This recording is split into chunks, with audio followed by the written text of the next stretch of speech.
Okay, here we go. Yeah, there's just a little record button on the bottom. Perfect. Zoom, perfect. Okay, so Christian, thank you so much for coming and joining our class today. We've got a bunch of different students in this class, freshmen, sophomores, juniors, seniors. Most of them are actually looking to, are involved in some kind of education field, but we are also expecting maybe some students who are interested in video production and mass communication as well. So if you could just start talking about, who you are, what you do currently, and how you got to where you are. Sure. Yeah, so I'm Christian. I'm one of the creators, the business manager, and producer at Corridor Digital. We're a group of YouTube creators. So yeah, I mean, my journey has been interesting. I had started doing a lot of internships with different companies, kind of testing out my different interests, doing a lot of video production experience at those unpaid internships. And then eventually was able to get introduced to some YouTubers. My first one was Mr. Guitar Man, Joe Penna. He's the one that kind of opened my eyes that you can even make money doing YouTube videos and that kind of thing. Yeah, I worked with him. So I've almost been doing YouTube creation for almost 10 years now. This is my 10-year anniversary of graduating high school, actually. And yeah, from there, I was able to network and work with some of the top prank channels and do a prank movie. But yeah, more recently, I'm now with the Corridor Digital Group. I've been for 4 years doing, a lot of filmmaking and VFX based videos. So we do a lot of fun, stuff just for the love of, making films and our love of films. So the part of the business manager part of me is that I do a lot of managing the release schedule, managing, the employee schedules, but also doing a lot of sales and selling sponsorships and brand deals into our content, which is a big way to earn revenue on our channels. And then, I wanted to kind of switch it up as far as the producer side of me and what I do there. I figured I might show you guys instead of kind of tell you guys, if that'd be okay. That would be great. So yeah, I want to show you guys a short, I just need screen sharing permissions, it looks like. Oh, okay. Yeah, if you just hit me, yeah, no worries. If you just right click my name, I think allow screen sharing. Yeah, I want to show you guys a quick video that we did, and then I'll kind of break down how we did it. Okay. If you just go to participants and then. I hit the wrong one, my bad. Oh, you're good. Oh no, it allows me to record. It's all right, I don't need to record though. Maybe not. Okay, I'm gonna go ahead and just make you a co-host. Maybe that'll. Okay, sure. Yeah, that should do it. Okay. Oh, here, I got it. All right, cool. Let's do this. All right. So this is a video we did. Can you see this? Mm-hmm. Okay, cool. So yeah, this is a video we did. I figured we'd watch it. It's nice and short, 3 minutes. And then I'll kind of go back and show you exactly how we did it and what it takes to do it. So here's a quick video. We're doing it, man. Okay, I think it's ready. This is the world's first. If you could share the sound, is there a way for you to share the sound? Is there no? Can you not hear the sound? In your options, is there a way to? My options. Let's see. Share video sound. Oh, interesting. I didn't know it wasn't sharing sound. Let me see here. Sorry. I wish we. Nope, that's okay. Probably should have practiced this a little bit. Oh, share computer sound. There we go. There we go. All right. Here we go. Let me start this over. So this is a video we did, I think, a year and a half now. It's recording. All right. What are you doing here, Ren? Okay, I think it's ready. This is the world's first real working lightsaber. You guys ready to make history? Yeah. 3, 2, 1. Oh, yes. Lame. Whoa! Yeah, it's bright. Yeah, you're gonna peel some fruit Come with that, or on! what? How are you not impressed with this? It's a real lightsaber. I've just got a few bugs to work out. Whoa! Whoa! This is better. That's a real deal, man. This is a little bit more of a real lightsaber. If it's a real lightsaber, then shop this. Whoa! Hey! I mean, it's a little short, but it's still impressive, right? Yeah, whatever you want to tell yourself, man. Ready, man? Oh! Woo! Nice. You have to use the force, man. All right, I'm ready. Here we go.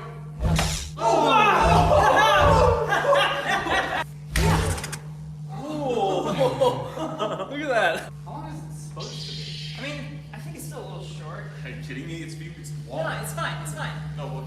It's still growing, dude. No, it's slowed down though. No, it's speeding up. Yeah, turn it off. Jeez, turn it. Ren, watch. I'm trying to turn it off. Ren, turn it off. Okay, stop. I've got a plan. Okay. We're gonna take the batteries out. Right, yes, I need a screwdriver. Okay, where is it? There's one in the kitchen. Okay. Oh, how do the batteries last? Like 300 years. Not in here. Are you sure? No, it's definitely there. We need to get outside. Okay, get outside. Yeah, let me get the door. Let me get the door. All right, hold on. Doors open. Careful, dudes. Okay. Hold on. No, just stick it out. Stick it out. You go first. You go first. Don't hit it. Don't hit it. Okay, no, we're good. Please, what? 1 hour later. Stop wiggling. I mean, it's outside. Hey, we need your help. Friend, our friend here has built a lightsaber. And put that down. Whoa! I can't. Put that down. I can't. Put your hands up. Wait, Ren, stop! Oh, no. I'm sorry. Are you filming this? Yeah, I'm Placing you filming under this. arrest, sir. You have the right to remain silent. Anything. What is this? What is this? You had that the whole time. Yeah. We can turn it off. Yeah, we can turn it off. Yeah. Yeah. Why didn't you say something? Yeah, we just gotta let go. Oh wait. Hey, hold on. Careful, man. Whoa. Yes! Yes! I can't believe it. Yes. Yeah. Come here, guys. It's a big moment. Wait. Oh. Do you guys hear that? So that's yeah, and then there's a little trailer of all the different stuff we do. But yeah, so that seemingly simple YouTube video, there's a lot that goes into that. So yeah, I'm just gonna kind of break down a little bit of what I do to make something like that happen. So pretty much by the time we get started, by the time I'm starting to work on a project like this, usually there's already a script and a creative plan in place. So basically these guys, especially here, Sam and Ren and Danny Gonzalez, who you guys might know as Greg on YouTube, they basically had this idea, like, what if we made a video where this lightsaber, doesn't stop growing? Because in reality, a laser sword would actually be infinite, and it wouldn't be like in the Star Wars movies, right? So by the time I'm working on this, I have a script, and basically they have an idea of all these scenes that they want to do. So I have to, as a producer, figure out how to make that in reality to come to life in front of camera. So just as we're looking at it here, location. So we just shot this in our studio, super easy, locations done. We have our characters. We have 3 of the guys that we work with, plus the guy holding the camera. And we're like, okay, let's make this video. We have our location and all that stuff. So as we go through here, we need a lightsaber prop. I happen to have this lightsaber handle at my house just because I'm a fan of Star Wars. So we have a lightsaber prop. You guys ready? Obviously, all the effects are Yeah, I mean, it's bright. Yeah, you're gonna feel that this by the time we get to this cut off the sound. By the time we get to this scene, in the script, there's like we want him to cut through a few objects to show that it's real. So we have a box here, and if you notice, the box actually has there's like a cut. It's already pre-scored, so it's a little trick that we did, and it's already cut in half, and he throws it, and he's really just smacking it, and it makes it look like it's cutting in half. We're adding VFX and doing the smoke and stuff. So we go to the next scene, same thing. The apple's actually already cut. We're just throwing it, and he's kind of swinging it, and it's working out. Same thing with the wood and the box, pre-scored box. But this is all stuff that I have to think about as the producer. They want to do these things in these scenes, but I have to make sure that on the day that we're ready to shoot, all the stuff is planned and ready to go. So yeah, we're going through, and we got all the stuff. Obviously the lightsaber's in effect, but we just kind of keep going here, and these scenes are rehearsed. So basically every time you see a cut, we're practicing, and we're making sure the scene's kind of working as we want it to work. So this is all just a visual effect and stuff. And so, yeah, we go outside. We need a guy with a cop. We needed a cop because that's what the script called for. So we have somebody in a cop costume and a fake gun, and we're just shooting this outside of our studio.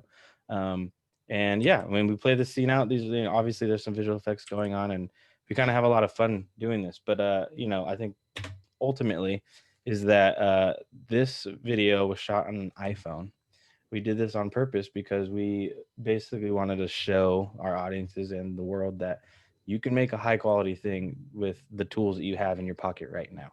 And so we shot this all on an iPhone 10, and this video has 129 million views. It's the most viewed video on the Corridor channel. So, a couple friends, a couple skills of, maybe learning some VFX tutorials, and getting together with an iPhone, you can end up making, a viral video. And that's, but all those little details have to come together. And that's part of what I do at Corridor, is making sure, all those little details can come together so we can make and ultimately make a video like that. So it's a lot of fun. And Yeah, that's the kind of stuff I get to do for work. that's awesome. And that's such a cool video too. That's Yeah, such yeah, we a kind of great just had video. this random idea, it's like they were brainstorming, and it's a fun creative process from beginning to end. They got together, they wrote an outline, said, hey, these are the scenes we want to happen. They hand that over to me, and then I got to make sure I get all the lightsaber props and all the all the little things that happen in the video, the cop costume, the fake gun and stuff. And then once it's all captured in camera, again, we shot on an iPhone to show that you can do it with any camera, really. And then, once we have all the footage, we hand it over to the editors and the VFX artists. We edited it down. The VFX artists add all the little smoke effects and the lightsaber effects, and it ends up being a viral video that is the most popular video on our channel. And it's something that we did in a couple of days of production. Obviously a few days of planning, a couple of days of production, and then I'd say about a week or so of editing and post production. So, the tools are at your disposal to do stuff. Absolutely. Yeah, we have our first question. Israel, you want to unmute and ask your question? Yeah, Christian, what was your reason why you started YouTube, like with your friends? Yeah. So yeah, I mean, of course I've just loved movies growing up, and obviously movies have made such an impact for me that you start to think about, like, how is this made? Like, how do they do these things? So when I was interning and doing all this unpaid work and working on film sets and getting experience there, you start to see all the pieces come together. And on a film set, there's all these different departments that have to work together to make things work. Whether you're a small crew like me on YouTube, or you're on a big commercial or Hollywood production, it takes a bit of a team to kind of come together and make it happen. So there's a camera department, and there's even a food and crafty department. There's a production department, doing the physical things, while the camera department's focusing on the camera settings, while your talent and actors are obviously worried about their performance. So I've always loved, the creation of movies. And so luckily my career took me through a lot of different YouTube paths, whether it was little funny viral video, little musical skits with Mr. Guitar Man, or pranks where we're doing these things where you're trying to get reactions from people in public. To now what I'm doing is more, filmmaking and actual like film production stuff. I've always just been interested in video creation and, creating something for people to watch. I think I've always like made little home videos and made little home like fake music videos at my house to show my parents. It's always been something that I've been doing. And so, yeah, I mean, once, I was again turning those internships into actual job opportunities, I found my passion for filmmaking, and luckily been able to ride that wave so far, for so long so far. So, and I hope to continue to do it, and I think I will, no matter how long the actual career is going. I think I'll always be creating videos or whatever it is. Well, thank you. Also, I have one more question. Yeah. How has COVID-19 affected your like job, like YouTube? Yeah, that's a big question. Yeah. So obviously in March was when we really, everything kind of started coming to a head, obviously. And it changed for us in a couple different ways. Like, we did a lot more working from home. There was a lot more like letting the guys edit from home and letting them do the effects from home, because they all have home computers too. And so it's not our preferred way, obviously. Before COVID and all that stuff, it's always good to be in the same building as your team, and so we can bounce ideas off of each other and create together. But we had to make some adjustments. It was obviously we're all in this together. The whole world is. And so we had to do what we can. So we actually, in LA, luckily we have the convenience of being able to get tested easily and weekly. And so, yeah, we started working from home. And then once it kind of we started to figure this thing out a little bit. We started to do different things like, getting tested weekly, and then coming in, and only the teams that needed to come in, let the editors work from home, let the effects artists work from home. But sometimes coming together with just the smallest team that's already been tested and quarantined to do little video shoots and stuff, and then go and do the rest of it from home. So we definitely had to adjust. Luckily, though, it didn't affect the actual business and I guess the revenue in a way, because people are still watching YouTube in a pandemic. People are still consuming the content that we're creating. So as long as we were able to figure out how to safely still create the content, it didn't effectively affect us in the returns. But we did have to make all the concessions in how to capture the content, because we couldn't be doing, we couldn't do these big productions with 50 to 100 people anymore.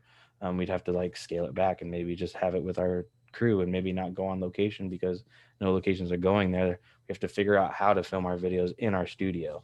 So it was definitely a creative like problem solving. But luckily past that, as long as you can still figure out how to make the creative content, distributing it didn't change much. Uploading it to a YouTube, uploading it to the YouTube channel didn't change because of the pandemic. It was just how to make the content safely. Thank you. Yeah, great question, Israel. Going back to the internships that you mentioned when you first started, where were those internships and how did you find them? Yeah, so right out of high school, I was unsure of what I wanted to do, and my dad kind of like suggested this music program or this music school, and it's a vocational school, so it's a trade school. It was called the Musicians Institute in Hollywood, and obviously they did all kinds of other things like teaching people how to actually be musicians. But while music is my hobby, I know I'm not a professional musician, so they had this music business program that I was really interested in because, I just wanted to be maybe around music, maybe in the business side of it. But there was this one avenue in that program that was a requirement that you had to do 40 hours of internship with one company. And that was it for me. I was like, okay, I'm going to get in on the ground floor somewhere. So even though 40 hours was the requirement for school, I think I did over 200 hours of interning across a bunch of different companies because the classes were only like 3 or 4 days a week because they wanted you to use those extra days to go to internships. So like my first internship for the requirements, I was working at this recording studio up in like Burbank. Matt Serletic, he just had this recording studio. And so I'd be cleaning up the cables in the studio or going to get their coffee when they're doing a late night recording session and things like that. Some of the stuff that you kind of just have to do as part of your initiation, that grunt work, if you want to call it. But it's, it was also got me opportunities to sit in on some sessions and be around things I was super interested in. That's where I got my requirement. But then, I did things like worked at a music publishing company where you're figuring out how to license music.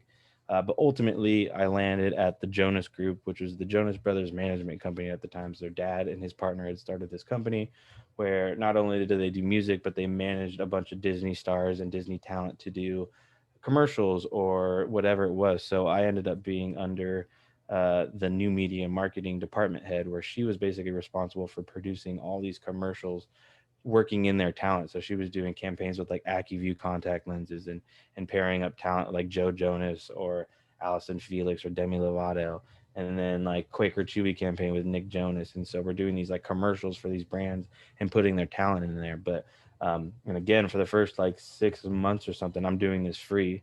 So I'm working others. I'm doing other jobs on my off time. I was a Boston Market delivery driver.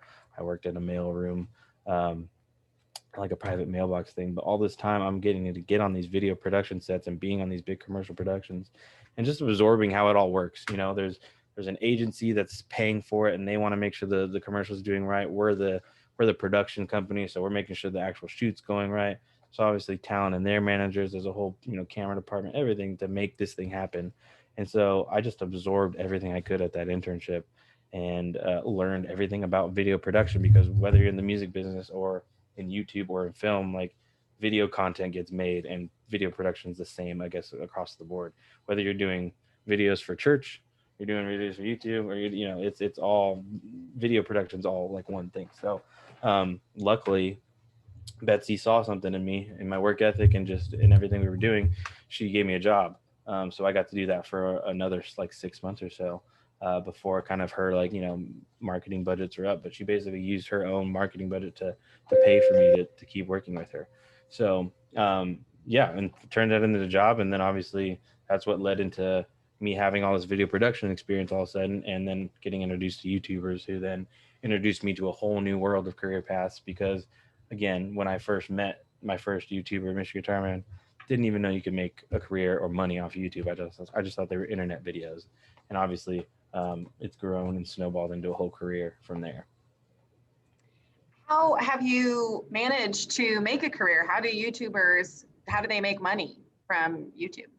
Yeah, so obviously the most kind of obvious way, and I think the most people what they think about when they think about it is views. So YouTube and Google, what they do is sell advertising to they sell spots to advertisers. So when you see, when you're watching a YouTube video and you're skipping, you get an ad before that you can't skip, or even if you're waiting that 5-second timer and waiting to click skip ads, every time you watch one of those, whatever channel you're on that you're watching, they get a little piece of that pie. So YouTube has this whole like algorithm, and they figure out a way of how to distribute that ad money that they've received from that car commercial that's running before your video or whatever.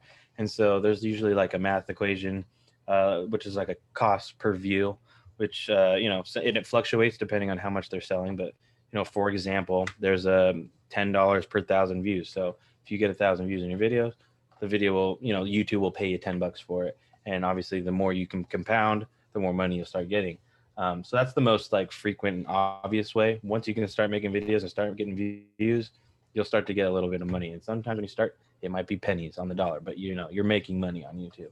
But then the next, I think, most standard way that YouTubers make money is selling sponsorships. So once you even start getting views, whether it's a lot or a little, people do start reaching out to you and say, hey, I have this product that I want you to sell to your audience, or I have this service that I would love to offer.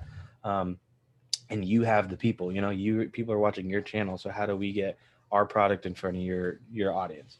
So what you can do at that point is, sometimes in the beginning when you start, you might be really interested in the little gadget, and you might just say, hey, in exchange for free product, if you just give it to me, I'll promote it. And, maybe you'll get a promo code, or maybe they'll give you like an affiliate commission sale on it. So every sale you make, you get a little bit of money off of it. Sometimes that works in the beginning when you're a small YouTuber. You can just be like, hey, they might say, hey, I don't have a lot of money, but hey, why don't we give you a bunch of these shoes? And if you can sell them to your audience, then we'll give you some, a percentage of the sales. But ultimately, what you want to do is when you can get to a point where you are getting a consistent amount of views and you're kind of building your core audience, then you would want to charge that shoe company in this example. You would then want to charge that shoe company and say, hey, I'm actually getting, a couple 100,000 views on all my videos. So if you can pay me 5 to 10,000 or whatever, it's a negotiation, it's a sale. But you can say, hey, if you can give me $5,000 to $10,000 or whatever it is, $2,000, whatever you can sell, I'll go ahead and promote you on our channel. So, obviously the more videos you have, the more opportunities and spots you have to sell sponsorships into. So, obviously you want to get into a consistent, release schedule and all that stuff. But once you kind of figure that out, people pretty much start reaching out to you. Once they realize you have an audience and you're starting to get views, they'll start coming to your emails and they'll say, hey, we want to sell this on your channel. And then obviously as you grow, you can find other avenues like merch or other different products, or you can build a website. There's other avenues you go from there, but definitely the top two earners on YouTube to get started is just your ad revenue and trying to get videos and having ads play on your videos, and then trying to get people to pay for sponsorships within those videos. That's a lot of what you do as the business manager, is managing those sponsorships. Yeah, so we talked over the production thing. Producing obviously is really fun. You get to be behind the camera and make all that stuff to come to life. But the other 50% of my job is actually at my desk, and I am either on emails or phone calls, but basically talking to agencies and brands that are interested in selling something to our audience. So there's a lot of communication that goes there. So I think one of the main things and one of the main skill sets that is valuable to me is networking, is getting to know people and also getting to know how to talk to people. So, we get tons of emails now that we're millions of views channels and have, billion total views and stuff. We have constant inquiries of people asking to sell something on our channel. So it's my job to kind of figure out which ones make the most sense, because we're not going to promote everything. Everything doesn't make sense. We're not going to, and I don't have an example, but we're not going to promote something that doesn't fit within our brand. But then it's basically half of my job is talking to these people and saying, hey, like, this is what we're making. This is the kind of promotion we can give you. We're also going to get this many views, so this is how much we have to charge you. But let's figure this out. You guys need this video to come out before January 20th. Okay, well, we have a video coming out January 18th that would work perfectly. We'll do a little promotional segment within that video. You know, maybe you can give us a discount code or a promo code to make our audience more excited about it. Maybe it's like go to vessi.com/corridor and you'll get 20% off your order. It makes the audience, you know, feel a little bit more inclined to check it out, which in return makes the brand want to work with us more. Because we're trying to be entertaining when we sell these things. We're not just trying to do a commercial. We're not just trying to sell you something straight up. We want to make the segment entertaining, but if we can also push more of our audience to that product, they're going to want to come back and pay us again to promote in a future video. So that's a constant. That part of my job is just trying to make sure the next video might have a sponsorship, or all of the videos next month are sponsored by somebody to help bring in revenue to the company. Yeah, absolutely. Really fascinating stuff. If we could talk about some of your earlier projects that you mentioned, you said you did some prank videos and that led to a movie. Yeah, so I'm a producer on a Lionsgate movie. It's called Natural Born Pranksters.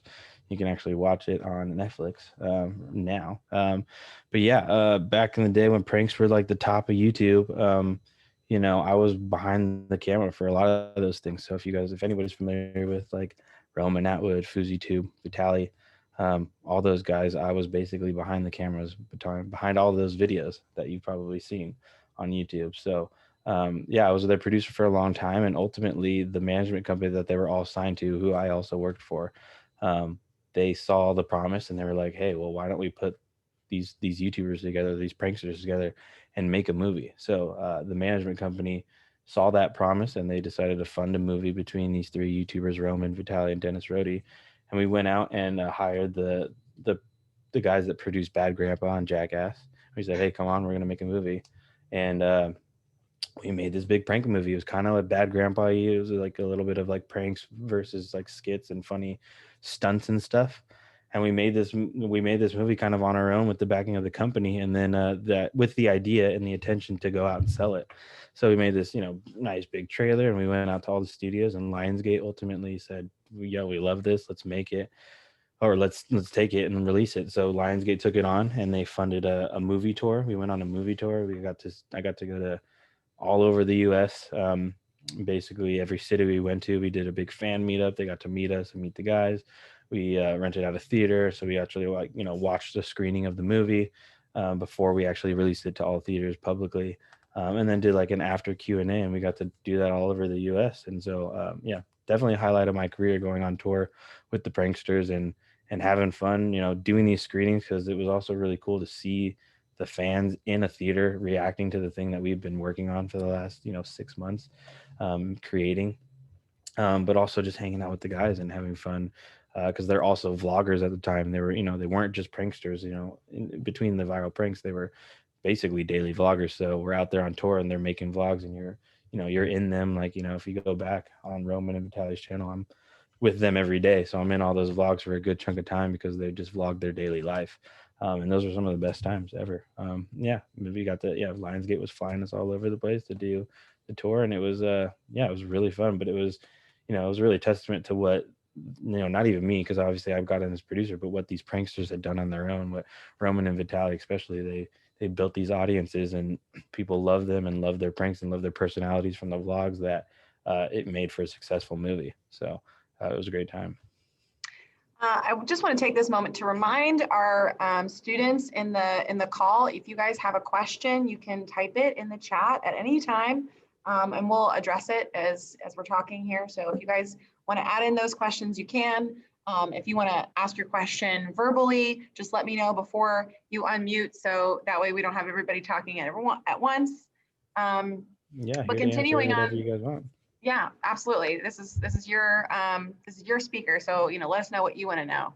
I wanted to know a little bit more about the pranks. If you could talk about how you set those up and to make sure that it all goes smoothly and nobody freaks out. Yeah, so luckily the Bad Grandpa guys came in with a bunch of experience. Obviously, they had just finished his big prank movie, Johnny Knoxville, so they brought tons of experience to the table. So there's a couple of things that you do to mitigate risk and just make sure you also get what you're trying to get when it comes to a prank, because a lot of what you're doing with pranks is you're dealing with real people, and so you're having to figure out how to do this in a tasteful way, but also get what you need for the film. So one of the things we had was a prank warehouse. Basically, our whole production studio was a warehouse that we rented out in North Hollywood that we basically planned all the movie out of, but we also set up this big like playhouse with these little like booby traps and little pranks going on around the house that we would just invite other YouTubers and friends over. So like we invited Jake Paul and like FoozyTube, and we would bring them to the studio and prank them in our studio in a completely controlled space. It's all rigged with hidden cameras. And typically when you're pranking somebody, you're bringing in like a friend or somebody from management that knows what's going on and like says, hey, yeah, you got to go over there for this meeting you have or whatever. And then when they walk in, they get pranked and it's this whole thing and they've been filmed the whole time. And obviously that's the easiest, most tasteful way to do it because it's somebody and it's somebody you're trying to get a fun reaction out of. But then there's the flip side to pranks where you're doing what they call man on the street pranks, which you're basically doing a prank in the public and you're trying to get somebody, an innocent bystander, to participate or react to it. So, you basically the best you can do is control the situation. So what you're trying to do is set up a scene or set up whatever your prank is in a way that you can kind of like guide the mark, which is the person you're trying to target. You're trying to guide the mark into the situation without, having to like physically do anything or force them into it, right? You want it to be natural because that's how you're going to get the best reaction either way. So I think this example I used before is like we were doing this thing in North Hollywood where we put a car on the sidewalk and it's our car and everything, and we even put in like breakable windows, and we have cameras hidden all over. There's a guy in a trash can over there. There's a camera in the car. There's people hidden in these crazy hides, which is another thing with pranks, like the hides that you make. People like our prop department would make a trash can that is actually a place for a camera guy to sit inside and film from, or a tree thing that doesn't look like anything different, but they're sitting in it, or a car that's parked across the street with tinted windows and they're filming through that, So that's one part of the production. You're setting up all these hidden cameras because it's a hidden camera show. But for example, we put this car here with a breakable window and we have a prankster with like this fake chain and he's trying to break into the car. It looks like he's trying to break into the car. So from the street in the public, it looks pretty like shady, And as people are walking by, they're saying, hey, like I locked my keys in the car. Like I really can't get it open. Like, can you try to help me out here? And then he tried to get the mark to volunteer their participation to help you get into this car. So they're actually, some of the people, some of them are just like staying back. They're nervous. They're like talking them through. A couple guys actually walked up and tried, and ultimately we kind of escalate the situation and the prankster just goes, you know what, never mind, and breaks the window, pulls like a laptop and a phone out of there and runs off and basically reveals like, no, this actually isn't his car. He's trying to break in and you just helped him break into it. So then, people are freaking out. They're either trying to stop the robber or they're like running away themselves. They're like, what did I just do? Then obviously it all gets fun. All the cameras reveal themselves. The other pranksters come out. We're saying, hey, it's just a prank. That's, can we use, the whole thing. And that's what you ultimately hope for. You ultimately hope for that someone is just going to laugh at the end of it and think it's a big joke and stuff.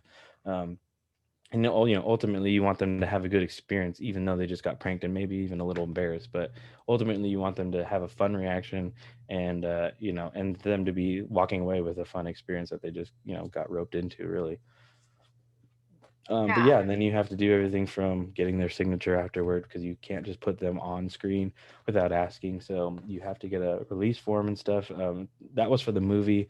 On YouTube, you can simply ask somebody, hey, can I use your reaction in our video? I think it was really funny. And if they say yes on camera, that's probably good enough. But there's a whole kind of well-oiled machine that makes it all happen. So there's all these different kinds of things you can do to make sure it works out successfully.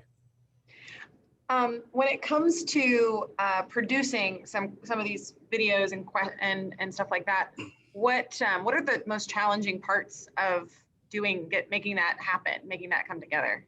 Yeah, I think the most challenging part for me is really trying to bring somebody's creative vision to life, and it's also trying to like help them rein it in. So like I'll sometimes get, sometimes my guys will come up with a script, and the ideas are great, but they're like way out there. It's like, how are we gonna do that, or how are we gonna get somebody on the moon or something, or whatever it is?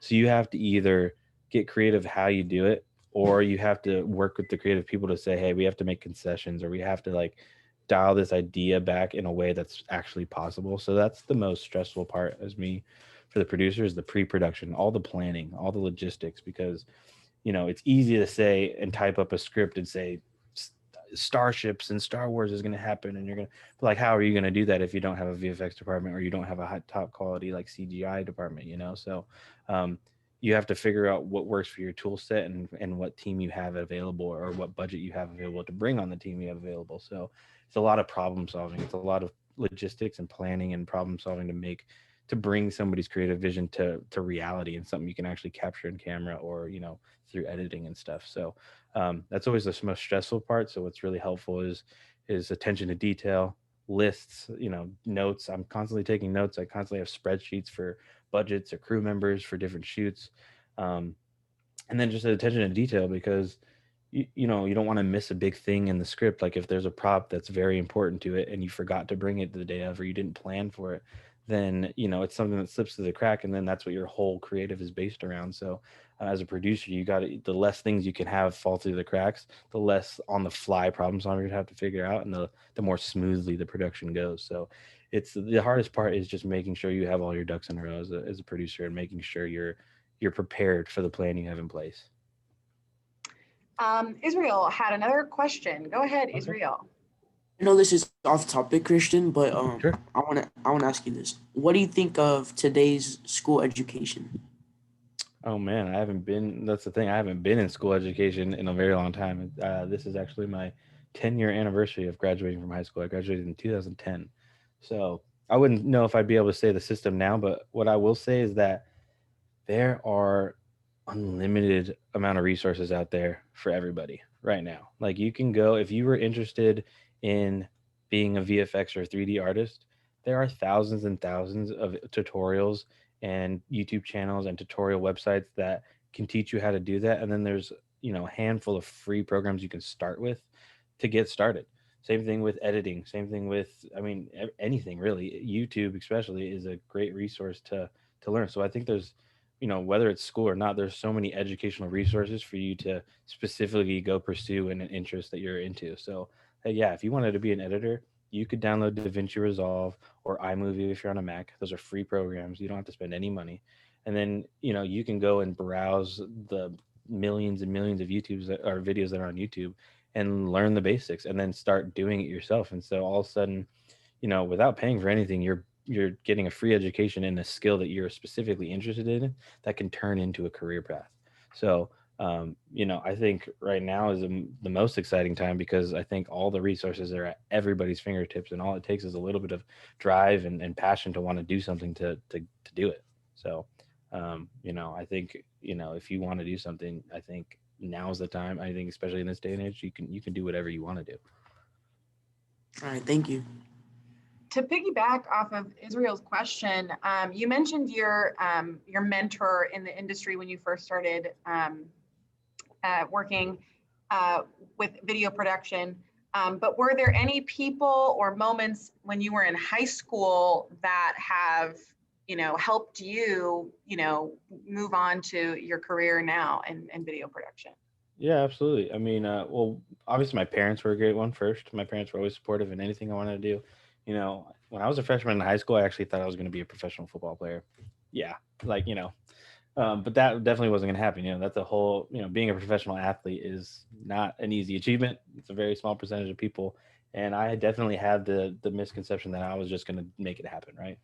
But either way, my parents supported me through the whole way. And, you know, it was over time that I found more interests that I was interested in. But really, like, there's probably a couple of teachers that I will, you know, hold to high regards to the end of my life. You know, there's definitely a couple of teachers where it wasn't even that, like, it was my English teacher, and it didn't necessarily, actually, I guess it probably did. So English teacher doesn't necessarily relate completely to video production, but she taught me English. She taught me how to format my emails, which is huge for me in my networking and my brand deal stuff, you know, and just in general. She was, her name's Mrs. Chesler, but she was just a teacher that was very supportive and loving, and it was super, you know, she was easy. She was somebody I could go and talk to, and that's all I needed. Somebody to talk to about things that were interesting. So even though she was my English teacher, like some of the life lessons and just some of the just general regular skills that she gave me totally translate into what I do today.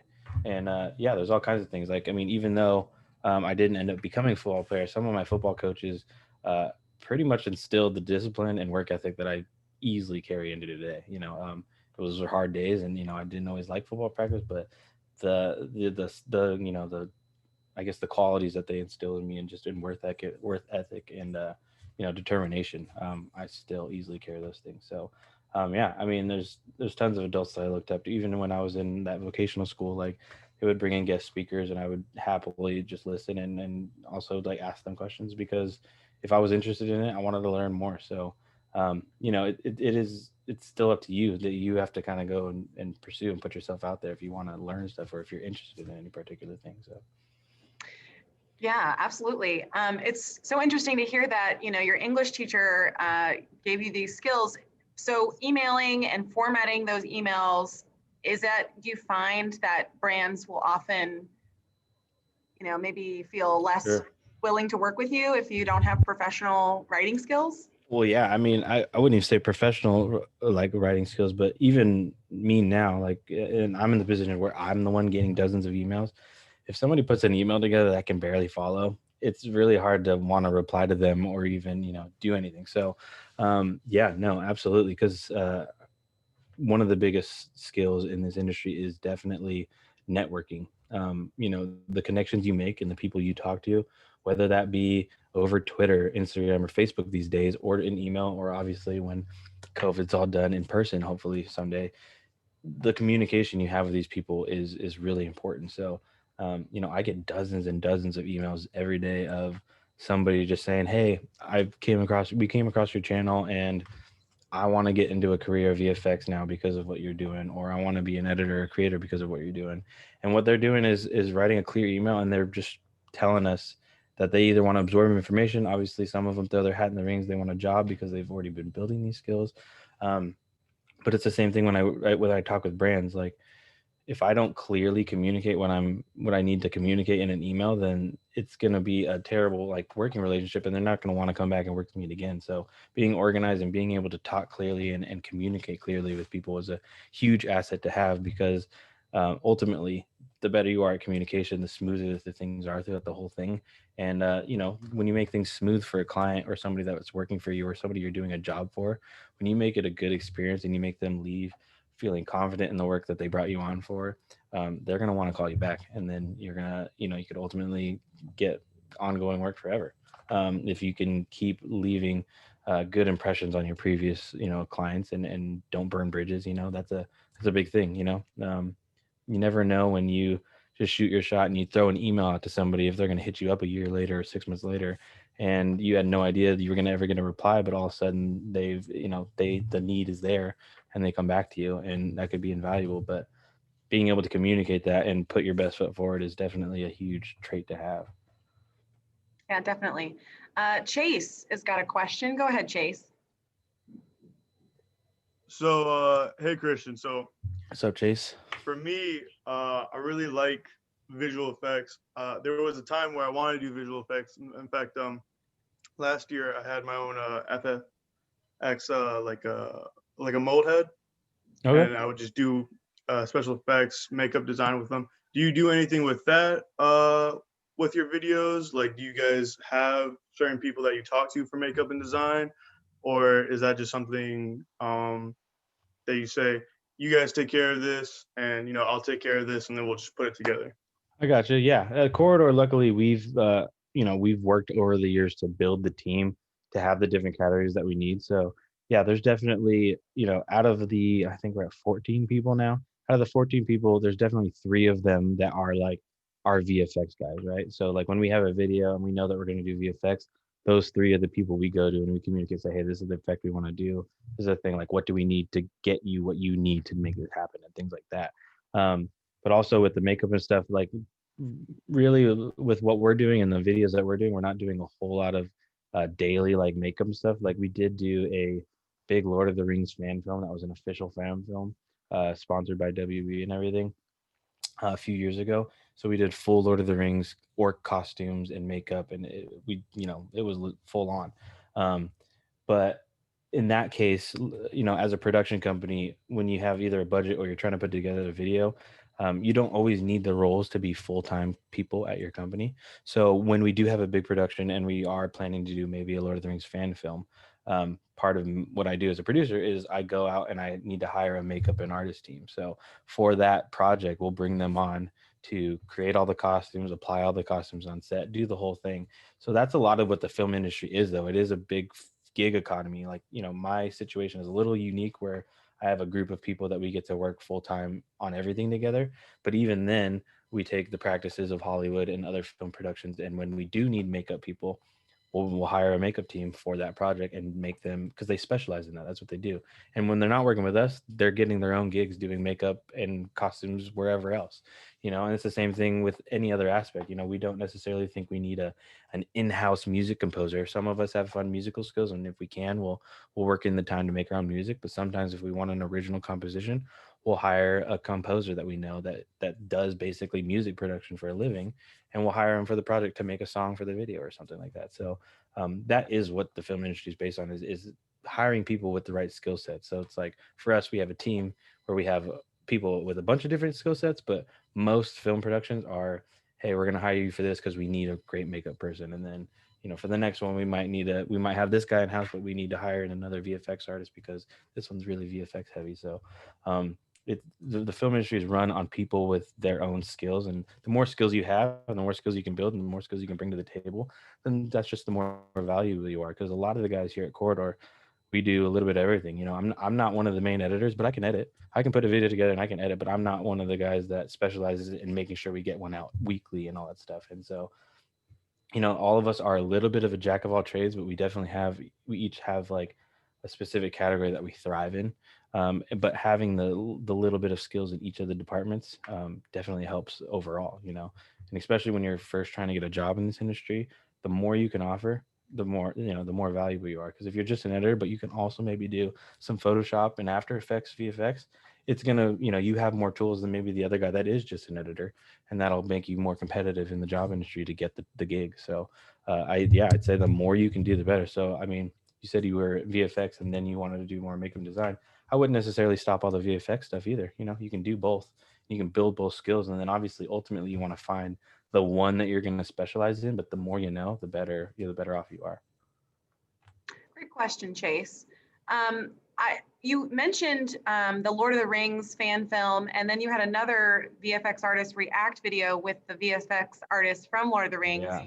And then you have stuntmen react, you have animators react videos. How do you get those people to come on to the show and do those reaction videos? Yeah. So VFX artist react was an idea we got almost 2 years ago. And again, it was something we stumbled upon. It was like, we're just filmmakers and we love watching films, but we also make them. So we have a kind of a unique perspective on how to critique something. We're not just reacting and going, oh my God, that was cool, and that's it.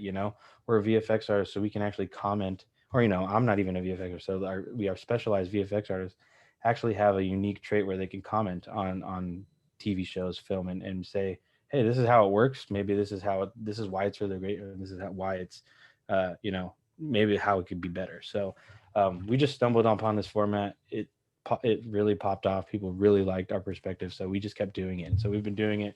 We've never missed a Saturday in over 2 years now. So as with the show started getting attention, well, first it was VFX artists, and that was easy because we had the VFX artists in house. Well, then we were like, well, why don't we branch out to other positions? And so we were like, well, why don't we do a stuntman version? And we hit up our friend Eric Linden, who is, he's like the top cream of the crop stuntman. Like, he's basically the stunt lead on all the Avengers film, all the Marvels movies. He's the main stunt coordinator. So we called him in and said, hey, why don't we do a stuntman react? And then, as the show got popular, I think Weta Digital's PR company reached out to me directly and like, hey, we really love what you're doing with the show. Matt Aiken, he is basically like number 2 guy over at Weta Digital when Peter Jackson started Weta Digital. He's done King Kong, he did Lord of the Rings, The Hobbit, and now he's the VFX supervisor on Infinity War and Endgame. We're coming into town in LA, and he's coming to accept an award he's nominated for a VFX supervisor, like the Oscars or something. And they were just like, well, while we're in town, would you guys like to feature him on our show? And we're like, hell yeah, of course.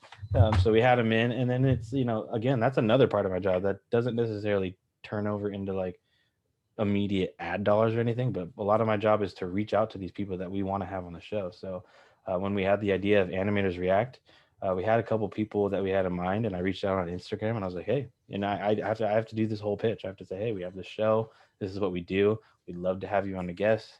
When you come in, we're happy to promote anything you're working on or your social media.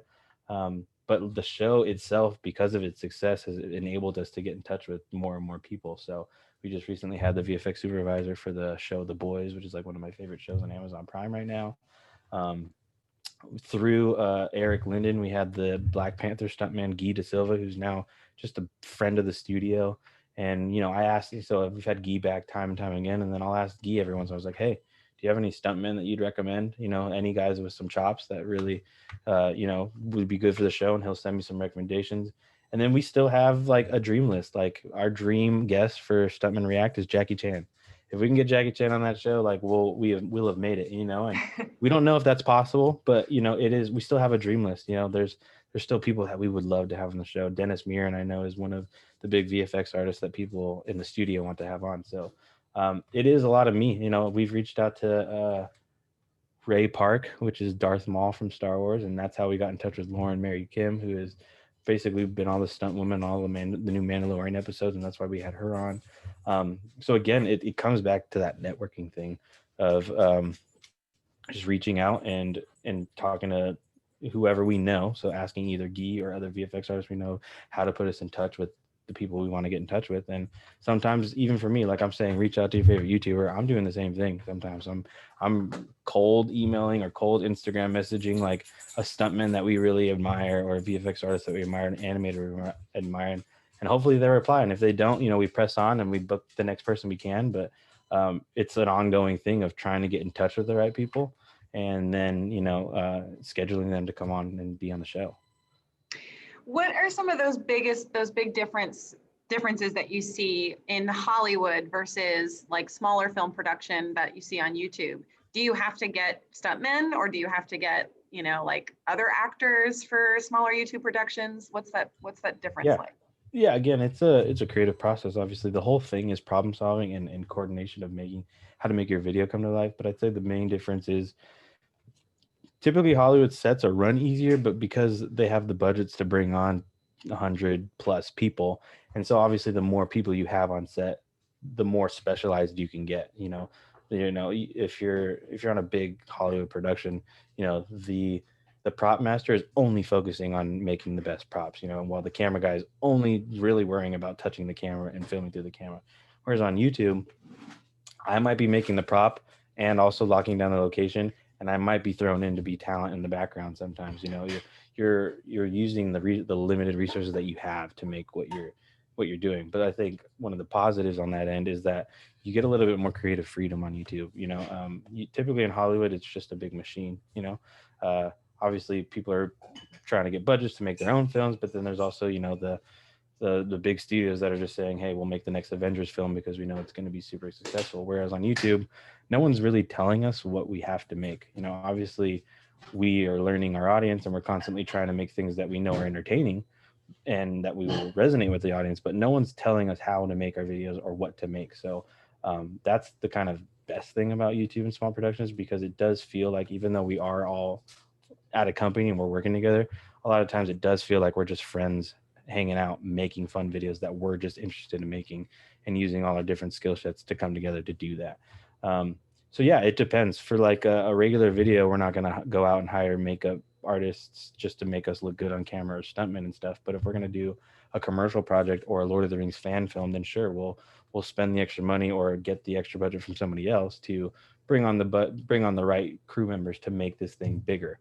So it really just depends on the scale of what you're doing. But yeah, we go from, I mean, this year we did do a big production where we had stuntman and ATV stunts and all this stuff, but then on the regular every day in the studio, it's mostly just us doing whatever we can, you know, and mostly wearing multiple hats. So it's a good change of pace when you get to do a big commercial project, because then there's usually budget to bring in more people and you can, again, specialize more on one role. So everything kind of comes together a bit more smoothly. But ultimately, we're just trying to do with what we got.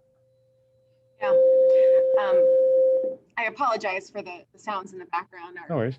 To go off in the middle of the day. But I also wanted to ask you a little bit about the the process of dealing with challenges, if you have something go wrong or something gets missed, or even if something just doesn't go as planned, what are there any contingencies in place? How do you deal with setbacks and those challenges? Yeah, I guess that's the main role of the producer is make sure there's a backup plan. But ideally, you've done all the work in pre-production, and you've done all your planning, you've done all your coordination, you've done all the communication with all the moving parts that you're working with to make sure things run smoothly. But a big trait of a producer is being able to think on your feet, because you can't always plan for everything. So there's always something that happens, no matter what production you do, whether it's a small thing for our React show and we're just doing a regular format of React, or if we're out on location trying to do that lightsaber video out in the street. You never know, like the lightsaber prop might break or whatever it is. You have to be kind of ready to think on your feet, because the main thing with film production is the shoot day is going to go by no matter what. And so if you're sitting there and you're just like putting your hands up in the air and being like, I don't know how to fix this, you're wasting time, and you're wasting everybody's time and the day. So it's always good to have a couple backup plans, but also just being able to think quickly on your feet and think of a solution. So being more involved throughout the whole process, that even though I'm not as involved in the script writing, I am pretty involved in all the creative leading up to pre-production, because the more I know of what they're trying to do, the more I can be ready for any situation that we might run into. So it's a lot of like just kind of foresight, being really involved in what you're doing, being really hands-on, and really knowing all the moving parts, so that if something does go wrong, you have a solution or two ready to go, or what I can do to shift to make this work.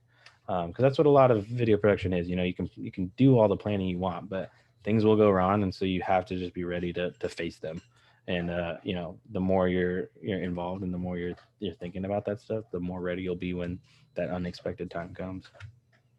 Yeah, absolutely. Just as a reminder, guys, if there are any questions from the students, you can type them in the chat or ask to unmute and ask your questions. You are completely free to do that. Please ask questions if you have them.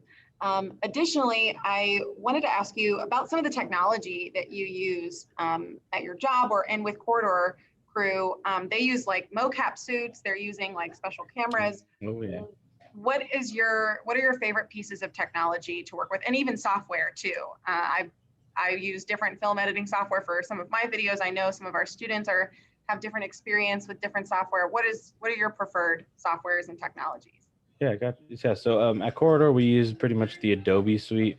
We use Premiere Pro, Photoshop, After Effects for effects. We use a lot of Blender and Cinema 4D for our 3D kind of animation stuff. Obviously, there's tons of cameras. We use different like Reds and Black Magics, and for the cinematic stuff, for the reality show kind of vloggy stuff, we just use a Canon 80D. So that's all the standard stuff. Obviously, I recommend the most is whatever you can get your hands on. So a lot of the times starting out, it's the free stuff, which is totally fine. It's all totally functional. Blender's free for 3D programming. DaVinci Resolve's free for video editing. But yeah, one of the most exciting things that we're doing now is virtual production. So any Star Wars fans know that the new Mandalorian show is out on Disney Plus, and they are working with some really crazy technology. Basically, there's a little bit of a practical set built in front of a huge, massive LED wall, which they can project any kind of setting or background into. So obviously a VFX artist or a CGI artist has to make those environments still to then load on the screen. But once it's loaded on the screen, you can basically point the camera at the screen, put your actor in front of the screen. The screen will give you the right lighting. When you move the camera, the perspective changes with it. So it basically makes you feel like you're in another world. So we got to do that. We got to actually go to the actual screen that the Mandalorian uses, do a little test because they wanted to show us the technology. And Sam was just so excited about it that we came back and we basically made one in our studio using Unreal Engine, which is a 3D program, a Vive VR controller, and an Xbox remote. And he was able to create this 3D. He's able to basically create any 3D environment you want, and mixing that with the VR and the mocap suits, we can put any character design we want into those worlds. And so that's one of the really coolest technologies we're working with now, because especially with COVID and not Hollywood film sets aren't happening at the full capacity that they typically run at. Virtual productions is kind of the future, and Mandalorian's been paving that way, because We did that Avatar 2 remake funny video as just like a test to see how our virtual production would work. But we did that with a one-man guy, Sam, kind of leading the charge on the virtual production, and 2 guys in mocap suits. There was like 3 guys in our studio with some gadgets, and they were able to make that whole thing. So that's the most exciting stuff we're working on now. But obviously, we're always keeping our ear to the ground to the new technologies that are coming out. That's usually what inspires a lot of our videos, is like somebody will show us a new thing or a new trick or like the virtual production, and that'll inspire us to dive in and make something of our own with our own flavor and our own style to it. So we're always, on the lookout for what's the next cool thing that maybe will help us make our content even better and cooler. Yeah, absolutely. And I loved Avatar too, by the way. Such a great, Yeah, we beat such a great James film. Cameron to it. Amazing, amazing. Yeah.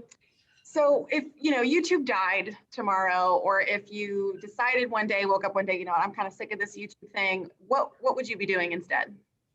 Gotcha. Yeah, I mean, I'd still be making videos even if it wasn't for money. I think I'd still be making fun little creative stuff.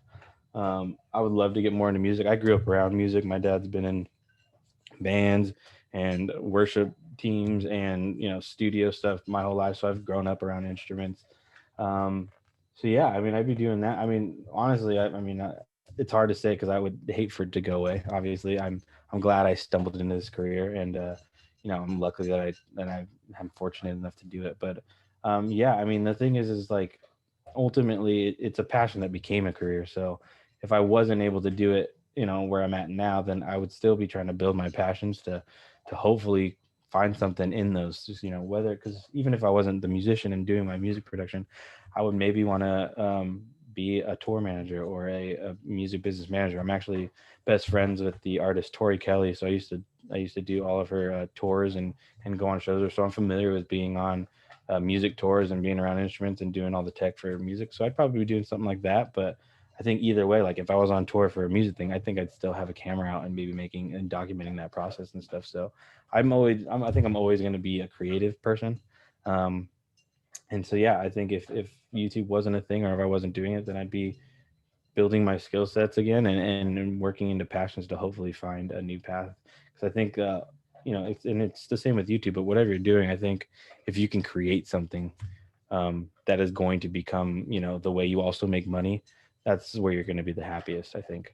So whether you're creating a YouTube channel that can sustain your whole, your career, or, whatever it is, if you're creating music that you could sell for movies or people's videos or soundtracks, whatever passion it is, if you can figure out a way to make money doing that, that's what we preach. Because I think that's the old saying, is like, if you're doing something you love, you're never working you're never actually working a day in your life. So I would be pursuing something like that if I could, and whatever that would be, I'd be just trying to go for it. Well, I don't see any more questions in the chat, but I did want to ask you if you could leave some, words of wisdom for these students, in different stages of high school, thinking about their future. You kind of mentioned it where you talked about, finding your passion, but what else might you advise as they're kind of thinking about what they want to do? Yeah, I mean, I guess you guys are about to go on break, just like I am. And so I think you guys might find yourself with some downtime, and so instead of just kind of wasting that away, I'd say maybe start thinking about that kind of stuff, especially because it's all going to hit you guys pretty hard once you graduate high school, and you're going to have to figure something out, right? So just get out there and start doing it. Like I said, if you're into film production, you don't need a fancy camera. You don't need anything. You can pull your phone out and you can go do it. If you want to be an editor or a VFX artist, there's plenty of free programs and plenty of tutorials. I think that applies to any category, but you need to, I think what I wish I knew in high school before I left is that you're going to need experience. So you might as well go out and get it yourself. Whether, you're working for free at, with somebody, or at a church thing, doing something that, getting experience in. I think without even knowing, I got all this audio production and video production experience by helping my dad at church and doing like these little church events, and it's just like, oh, I knew how cabling works because I was doing that stuff. So I would just say, just start finding what you're really interested in and then really pursuing that and building the skill set in that. Because again, ultimately, if you're doing something that you're interested in, then you're going to want to keep progressing and want to keep growing there. And then ultimately the career opportunities will start to present themselves as long as you keep at it. So I'd just start using your free time to start doing the things that you love, and then doing some research, also just seeing like what are the career opportunities in this category that are available to me, and start seeing other people's paths on how to get there, and try to create your own with the tips in mind. Well, thank you so much, Christian, for joining us today. It's been really amazing to talk to you. It's been Yeah, really no problem. inspiring, I think, for a lot of our students as well. So thank you again for joining us, and enjoy your winter break. You've got a winter break coming up as well. Yeah, no, thanks for having me. I hope you guys all have a happy holiday and a Merry Christmas. I I hope and if anybody wants to hit me up for side questions, I'm around. I got social media and stuff, so feel free to reach out. I'm happy to lend advice or guidance. But hope you guys all enjoy your breaks, and I hope you guys are inspired by something, whatever field you guys want to get into. I hope you can take some of this and help guide your career and your path. Thank you for coming. Happy holidays. Hey, happy holidays, Israel. Yep. Happy holidays. Thanks, Christian. Thank And you, guys. I'll see you tomorrow. I'll see you tomorrow.